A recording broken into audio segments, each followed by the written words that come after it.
windshield on that. That's cool. 78 Pacer wagon. First year for the wagon.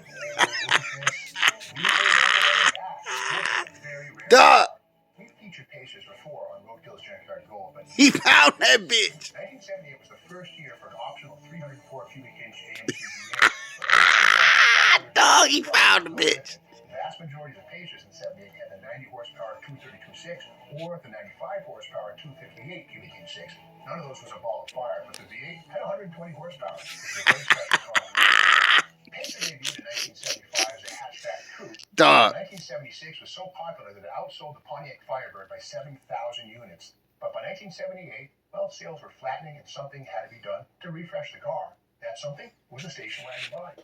AMC lengthened the roof, included 5 half-inch stiffening ribs in the roof, and voila. He found a bitch in the junkyard in the woods. Surface area is glass. People quickly found that even with air conditioning, you could cook inside of a Pacer. So we have here the fairly uncommon Wind Wings at $29.95 option to help keep the occupants cooler. That bitch rare. The extra roof line on the wagon gave 24.9 cubic feet of cargo area with the seat folded up and a full 48.3 cubic feet of cargo space with the seat folded down. Keep in mind, before its arrival in 78, Pacer was 6-cylinder powered, and a lot of folks thought the Pacer was underpowered. The V8 addressed that problem.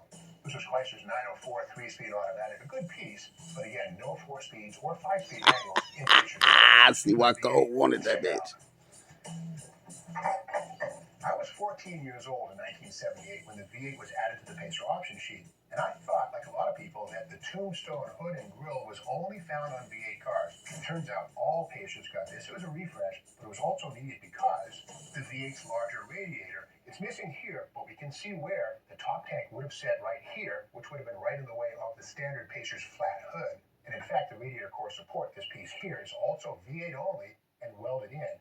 And here it is, the AMC 304 V8. This evolved out of the AMC 290 of 1967, and in 1970 grew from 290 to 304 cubes, as we have right here. In the good old days, this engine could have made as much as 230 horsepower, but by 1978, it had been desmogged down to 120 horsepower. But again, with about 240 foot-pounds of torque, there's plenty of power to get this thing down the road. And one detail you will find under only V8 Pacers is the AMC Model 20 rear axle. It's much larger than the Model 15, which was used under 6-cylinder Pacers. Now, 280,858 Pacers built between 75 and 80. Only 3,528 were factory V8 cars. That's like 1 in 80. This is rare, so I'd have to honor its V8 status. But I think what I did was find a 401 AMC V8. I get a 438 cubic inch stroker kit, pack it into that 401. A set of Edelbrock aluminum soda heads, an Edelbrock dual plate intake manifold, Holley 754 barrel, and then I put that in place of the 304. Back it up with a 6-speed manual transmission with a low first gear, double overdrive, and then maybe I'd find a set of Alcoa aluminum Pacer X mag wheels. And the Model 20 rear axle, get a set of 411 gears to make for a really hard launch. And yes, that Model 20 axle would stay put because it's tough enough. Of the 304, back it up with a 6. He found a Pacer.